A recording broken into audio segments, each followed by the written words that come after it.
तो इधर देखो, हर एक एज के सेंटर पे कैसे, देखो ये कॉर्नर इसके टच में है, और इधर जो एक और फेस होगा किसी और यूनिट सेल का, इधर कोई और यूनिट सेल तो होगा ना, उसके फेस वाले एटम से भी ये टच में होगा, और इस फेस से भी ये टच में होगा, और ऊपर जो यूनिट सेल जाएगा उसके फेस से भी टच में होगा। तो देखिए ये इधर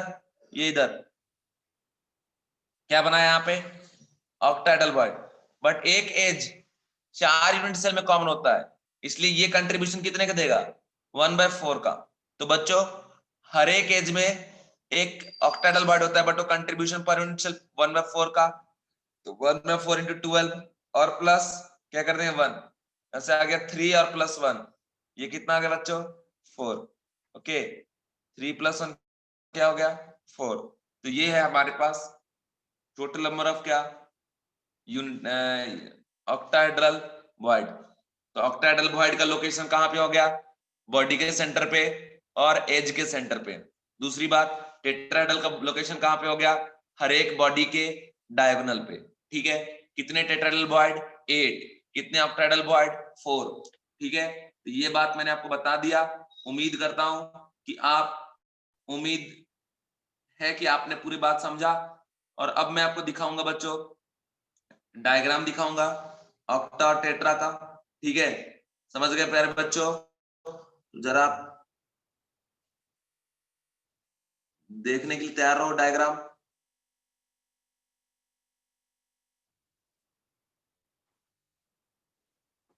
ये देखो, ये देखो, ये इसको देखिए, ये इसका बॉडी सेंटर है, ये जहां प्लस बन रहा है, ये देखो, ये जो दिख रहा है, ये क्या है, इसका बॉडी सेंटर।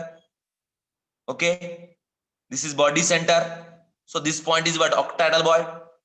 ठीक है, ये है क्या, 1 2 3 4 इनका स्क्वायर बना रहा है ऐसा, या ऐसा स्क्वायर बना रहा है 1 2 3 4, और ये स्क्वायर के इधर और एक पीछे, तो बीच में क्या होगा, ऑक्टाहेड्रल बॉन्ड।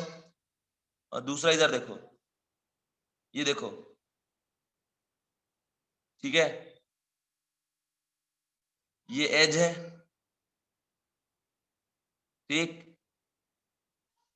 अब इसमें ये फेस, ये एज, ये और एक एज इधर का, और एक एज इधर का, और एक एज पीछे का लिया गया, ये सब मिलकर क्या बना दिया, बीच में ऑक्टाहेड्रल बॉन्ड। समझ रहे बच्चों, तो ये हो गया आपका ऑक्टाहेड्रल बॉन्ड का पूरा लोकेशन, पूरी तरीके से कंडीशन। ठीक है, और देखो इसमें दिखाया है सारे टेट्राहेड्रल बॉन्ड, 1 2 3 4 5 6 7 8, है ना, पूरे के पूरे 100% इनसाइड क्या है, यूनिट सेल। और दूसरा ये देखिए ऑक्टाहेड्रल बॉन्ड, यहाँ पे ऑक्टाहेड्रल बॉन्ड और सारे एज के सेंटर पे ऑक्टाहेड्रल बॉन्ड है, इसलिए ये कंट्रीब्यूशन 1/4 इंटू 12 करेंगे तो 3 आएगा, और एक यहाँ से 4। तो पूरे तरीके से आपके दिमाग में उतर गया बच्चों। क्या मैं आगे बढ़ सकता हूँ, आगे बढ़ सकता हूँ, बोलो जल्दी। ठीक है, चलिए अब आगे बढ़ते हैं। तो एक और कंडीशन है, मैं आपको एक बात बता दूं कि जब हम ये सीसीपी पढ़ते हैं, ये तो बोलता है बताओ इस पॉइंट से इस पॉइंट का लेंथ क्या है, यहां से यहां के बीच का लेंथ क्या हो जाएगा, √3 है, कि एक बॉडी डायगोनल है। ठीक है, लेयर ए से ए के बीच का जो डिस्टेंस होता है वो हो जाता है बच्चों √3a। ठीक है, समझ गए, और फिर ये जो है ना, ये 3 इक्वल पार्ट में डिवाइड होता है। ठीक है, समझ रहे हैं आप, 3 इक्वल पार्ट में डिवाइड होता है, दैट इज यहां से यहां का जो गैप अगर आपको पूछा तो हो जाएगा a/√3, this is also a/√3, ये भी क्या हो जाएगा आपका a/√3, यहां से यहां का गैप a/√3, यहां से यहां का गैप a/√3। ठीक है बच्चों, समझ गए। अगर आपको पूछता है, अगर आपको पूछता है कि मेरे बेटे बता कि ऑक्टाहेड्रल वॉइड का लेंथ कॉर्नर से कितना होता है, तो अब डिपेंड करता है कि आप कौन सा ऑक्टाहेड्रल वॉइड का बात कर रहे हैं। अगर एज वाले का बात कर रहे तो एज का सेंटर का लेंथ क्या होगा, a/2, a/2 डिस्टेंस से मिलेगा ऑक्टाहेड्रल बॉइड, ठीक है। और अगर बॉडी के सेंटर वाले का बात कर रहे तो यहाँ है, मतलब यहां से यहाँ का लेंथ क्या हो जाएगा, √3a/2। तो √3a/2 पे एक बॉडी ऑक्टाहेड्रल बॉइड है और a/2 पे ऑक्टाहेड्रल बॉइड है, ये बात याद रखना। एक और बात बोलता है बच्चों, बताओ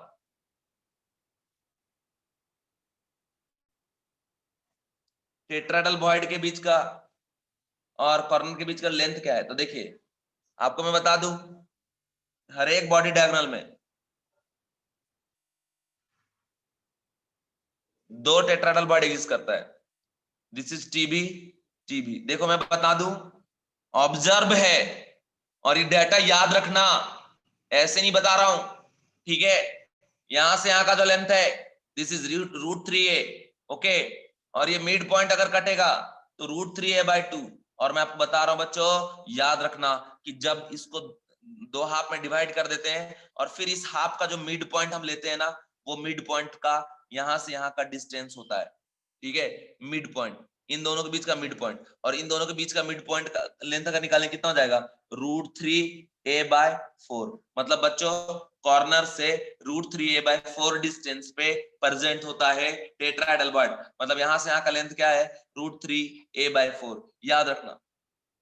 अगर बोले कि बताओ दोनों टेट्रा के बीच का गैप क्या है, तो सीधा √3a/2,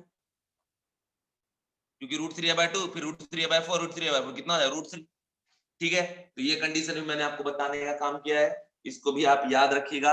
उम्मीद करता हूं मैं ऐसा कि आप याद जरूर रखेंगे, क्योंकि मेरी बात आप लोग मानते हो, मुझे भरोसा हो गया है अब धीरे धीरे, ठीक है। बात नहीं मानोगे ना तो बस बहुत पनिशमेंट मिलेगा। देखो सेकेंड है, अब हम लोग बात करते हैं ऑक्टाहेड्रल बॉइड में। ऑक्टाहेड्रल बॉइड में देखो सीधा सीधा बात याद रखो, सीधा सीधा बात याद रखो कि यहाँ पे जेड का वैल्यू 6 होता है, तो टी भी क्या हो जाएगा, 6 × 2 12 हो जाएगा, और ओ भी क्या हो जाएगा, 6 हो जाएगा, बस, ठीक है ना, समझ गए, क्लियर है। अब इसमें भी होता है कि जो ऑक्टाहेड्रल बॉइड है वो होता है आपका बॉडी के सेंटर पे एक, और एज के सेंटर में भी होता है, ठीक है, समझ गए क्या। अब अगर यहां पे आप निकालते हैं, यहां पे आप निकालते हैं, तो इसका जो पूरा कंट्रीब्यूशन अगर आप बात करें, आपको डायरेक्ट ये दिखेगा नहीं, लेकिन सीधा सीधा यहाँ पे आप डायरेक्ट ऐसे मत रखो, ऐसे डायरेक्ट याद रखना कि ओबी में 6, ऑक्टाहेड्रल बॉइड 6 होता है, और टेट्राहेड्रल बॉइड क्या होता है आपका 12। अगर आप कहेंगे नहीं सर आप हमको बिल्कुल इमेजिन करवाइए, आप हमको बिल्कुल इमेजिन करवाइए, तो मैं बिल्कुल करवा सकता हूं, मुझे कोई दिक्कत नहीं। जैसे कैसे इमेजिन करवाऊंगा, ऐसे देखिए, ये हमारा फर्स्ट लेयर था, ऐसा, ऐसा था, इसमें dot cross dot cross dot cross, जिस पे एटम रखेंगे वो क्या बन गया बच्चा लोग, टेट्राहेड्रल बॉइड। ये तीनों क्या बन गया, टेट्राहेड्रल बॉइड। सेम ऐसे नीचे भी होगा, तो 3 टेट्रा ऊपर और 3 टेट्रा नीचे मिल गया, 6 हो गया। और बाकी जो रिमेनिंग 6 टेट्राहेड्रल बॉइड है ना, वो एज पे कॉमन होता है, ठीक है, ये बात आप याद रखना। रिमेनिंग क्या होता है, शेयर्ड होता है। मेरी बात समझ पा रहे हैं आप, मेरी बात समझ पा रहे हैं आप। मैं ये कह रहा हूं कि ये जो आप लेयर देख रहे हो, लेयर ये देख रहे हो, इस तरीके से है, ठीक है। और फिर इस पे एटम हमने यहां रखा था एक, फिर यहां, फिर यहां, फिर ऐसी सेम जो नीचे वाला है इसके ऊपर भी 3 एटम इस तरीके से जाता है। तो देखो ये 3 बन गया टेट्रा इसमें, और 3 टेट्रा इसमें, कितना हो गया, 3 + 3 6 हो गया, बट हमें 6 और चाहिए, तो रिमेनिंग और शेयर्ड होते हैं, ठीक है, समझ गए। तो 6 शेयर्ड से आ जाता है, तो 6 × 12 हो गया। और बच्चों ऑक्टा का बात करें, देखिए ये वाला ऑक्टा बन गया, ये ऑक्टा बन गया, और ये ऑक्टा बन गया, और इधर भी ऑक्टा ऑक्टा ऑक्टा, ठीक है। इसीलिए ऑक्टा में कितना आ जाता है बच्चों लोग, 3 + 3। जितना भी आपने क्रॉस वाले को छोड़ा था वो सारे किस में कन्वर्ट हो गए, ऑक्टा में। इसलिए 3 ऊपर में और 3 नीचे में, 3 + 3 क्या हो गया 6। ठीक है, और कुछ करने की जरूरत नहीं है। अब देखिए इसमें क्वेश्चन बोलता है, क्वेश्चन बोलता है, देखिए बोलता है कि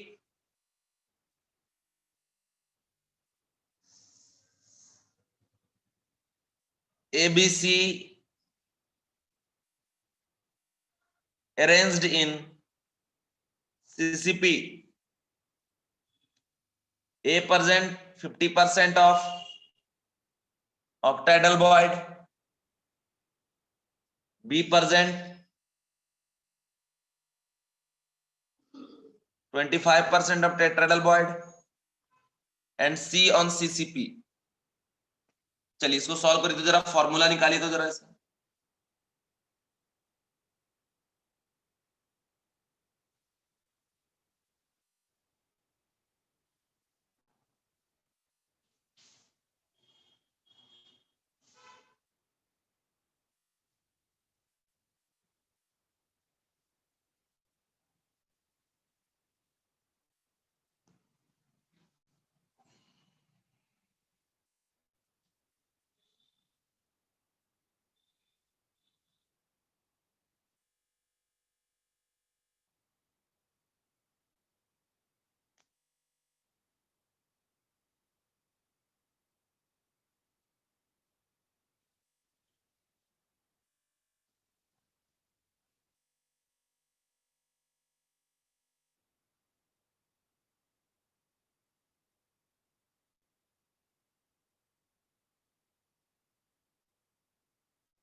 आ गया, बहुत बढ़िया मैथिली, शाबाश।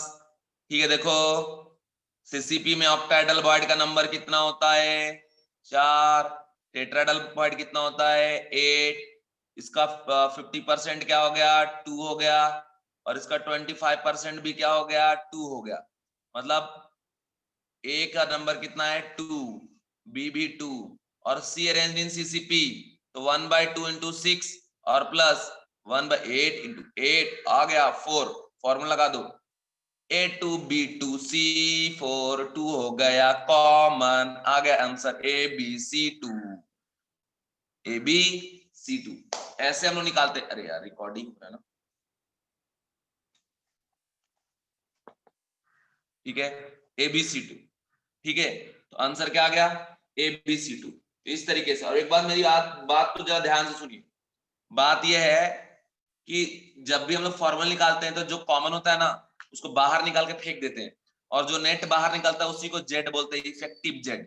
जैसे यहां से क्या कॉमन निकला 2, तो नेट जेड इसका इफेक्टिव क्या हो गया 2 हो जाएगा कंपाउंड का। ठीक है, ये बात आप ध्यान रखना। आगे बढ़ो बच्चों, जो कॉमन निकलता है वही जेड होता है। ठीक है, समझ गए, इफेक्टिव जेड, जो कॉमन बाहर निकलेगा वही उसका इफेक्टिव जेड होगा।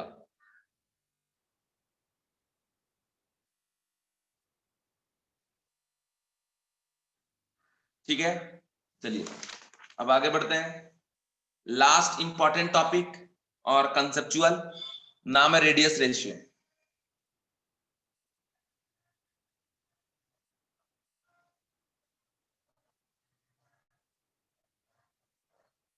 रेडियस रेशियो, मेरी बात को जरा सुनिए बच्चों। रेडियस रेशियो का मीनिंग क्या है, रेडियस रेशियो को हम लोग capital R by small R से रिप्रेजेंट करते हैं।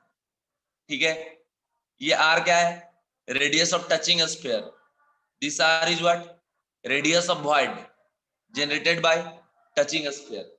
ठीक है, समझ गए, तो सीधी बात है कि जो टचिंग स्फीयर है उससे मिलके जो वॉइड बन रहा है उसके रेडियस को हम लोग स्मॉल आर बोलते हैं, और small R by capital R का हम लोग वैल्यू निकालते हैं, उस वैल्यू को हम लोग क्या बोलते हैं रेडियस रेशियो। अब इस रेडियस रेशियो के हेल्प से हम ये पता कर पाते हैं कि जो वॉइड बन रहा है उसका साइज क्या होगा, वो कैपिटल आर के कितने टाइम्स है, क्या वैल्यू, ये सारा बात।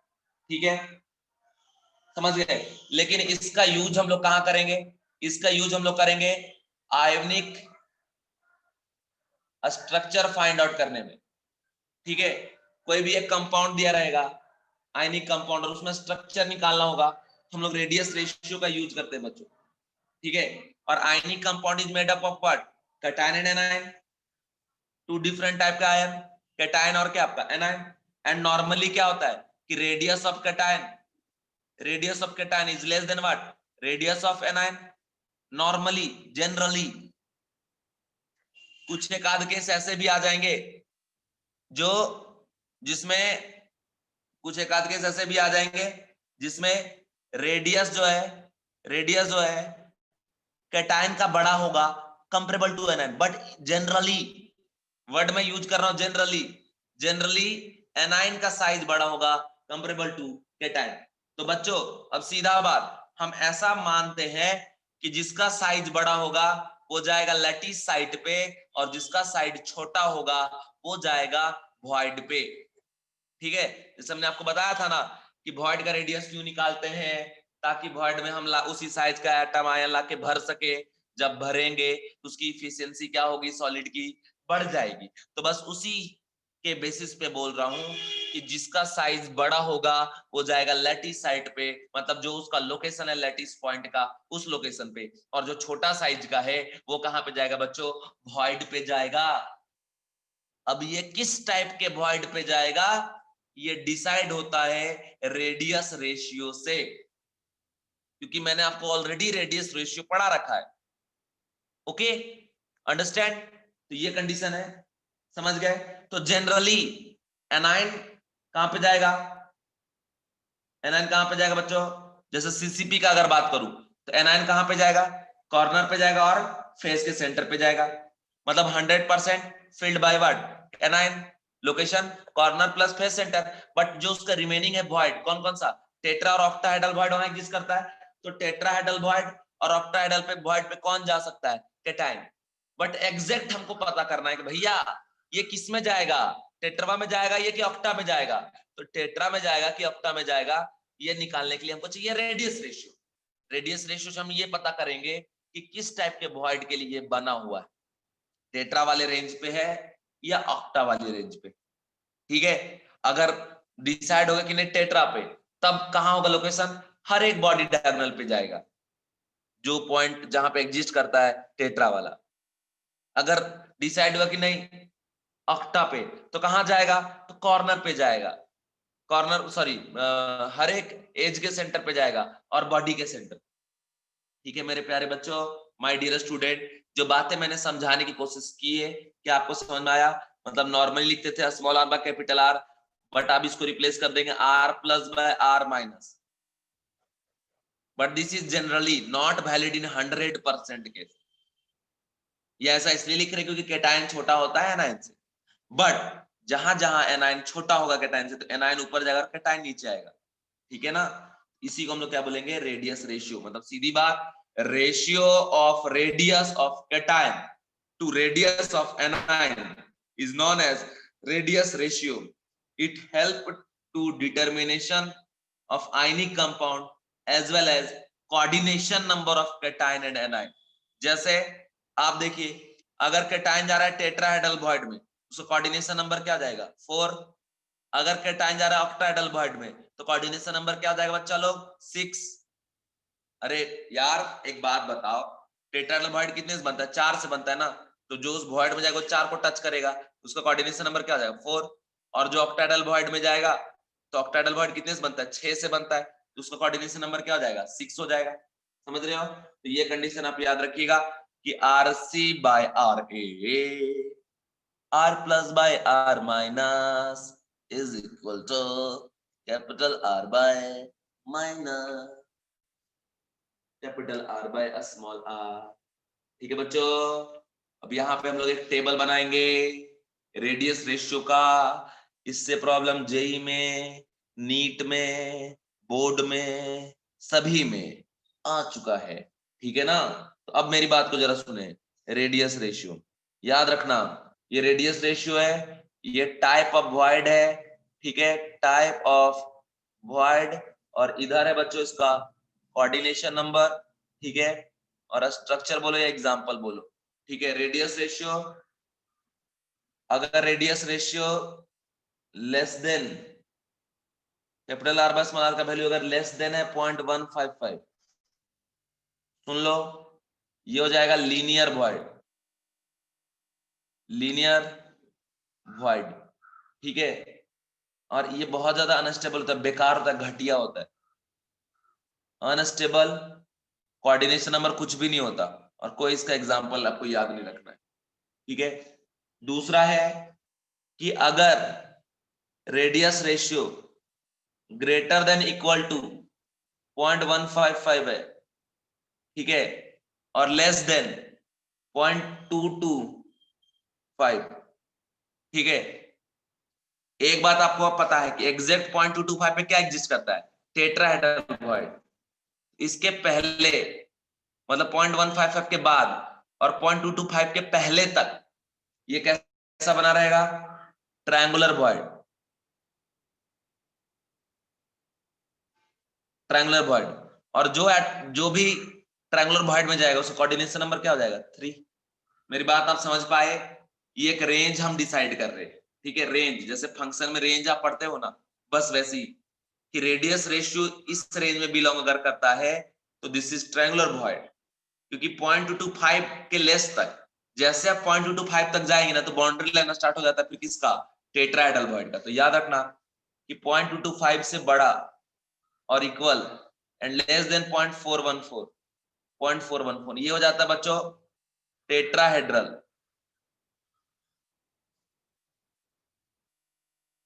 हेड्रल वॉइड। इसका कोऑर्डिनेशन नंबर 4 होता है। एग्जांपल हो गया ZnS, CF2, Na2O, ये सारे एग्जांपल इसको याद रखिएगा, ठीक है। इसके बाद है बच्चों कि अगर मान लो कि small R by capital R का value greater than equal to 0.414 है और लेस देन 0.732 से है, ठीक है, इस रेंज में अगर बिलोंग कर रहा है तो ये हो जाएगा ऑक्टाहेड्रल वॉइड, ठीक है। एग्जांपल है sodium chloride, NaCl rock salt structure, ठीक है। जैसे 0.732 पे जाएगा ये क्या बन जाएगा आपका, क्यूबिकल वॉइड।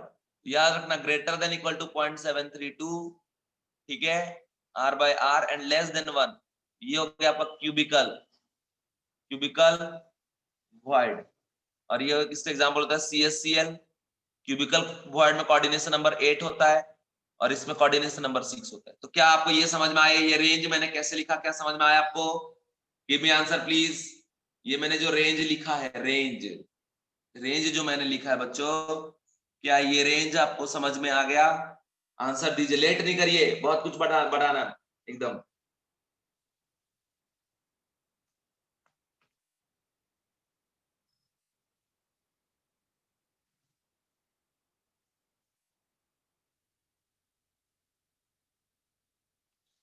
फिर से एक बार रिपीट कर देता हूँ, रेडियस रेशियो में देखो, रेडियस रेशियो में एक रेंज हम लोग डिसाइड करते हैं।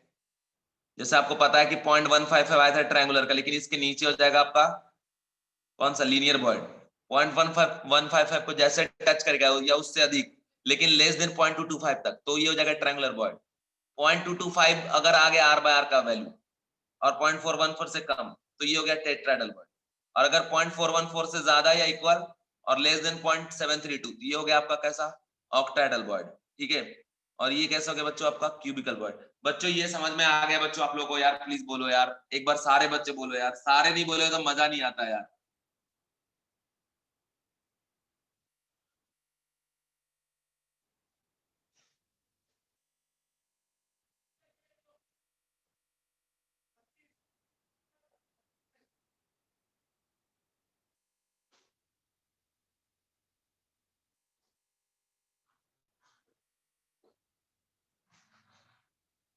आ गया, आगे बच्चों आगे बढ़ता हूं। आगे कंडीशन है कि हमारे JEE नीट और बोर्ड्स के सिलेबस में कुछ इंपॉर्टेंट स्ट्रक्चर हैं, जैसे NaCl, ZnS, है ना, Na2O, CF2, CSCl, ये सारे स्ट्रक्चर हमें पढ़ने हैं, ठीक है। अभी तक जो हमने रिजल्ट कैलकुलेट किया था ना वो आइडियल सिचुएशन के बेसिस पे कैलकुलेट किया था, बट आपको पता है कि रियल लाइफ में ना तो कोई ऑब्जेक्ट आइडियल होता है ना कोई इंसान आइडियल होता है, ना गैस आइडियल होता है, ठीक है। कुछ ना कुछ हर एक में डिमेरिट होते हैं, ठीक है। तो वही कंडीशन है, ये जो भी चीजें हमने कैलकुलेट करे थे वो आइडियल सिचुएशन के हिसाब से किया था, लेकिन रियल लाइफ में आइडियल एग्जिस्ट नहीं करता, ठीक है।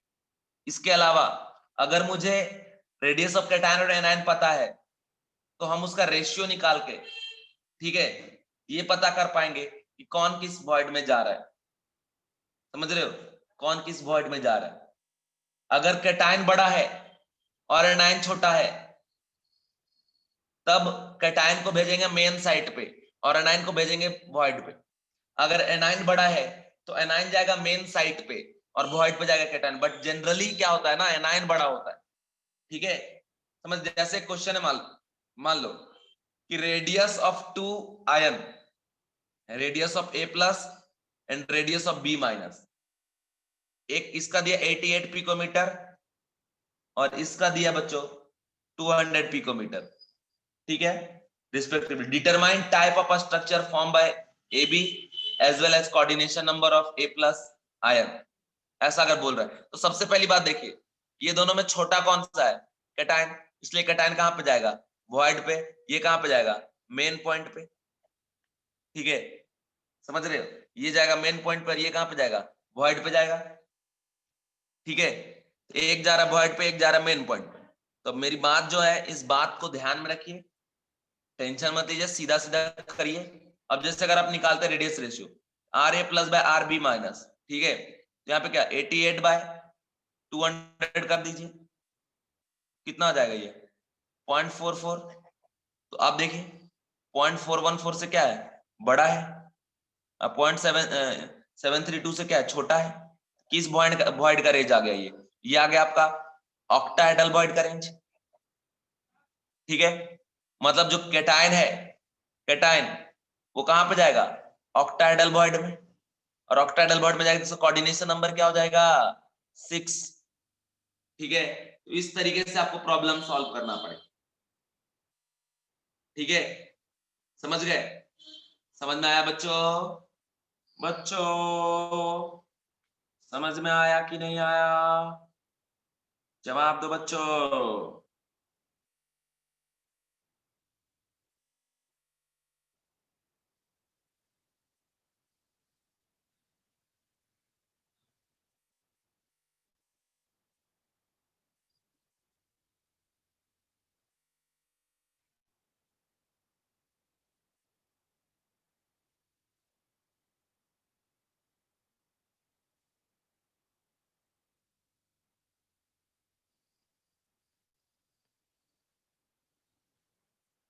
आ गया, अब आगे बढ़ता हूं मैं, देखो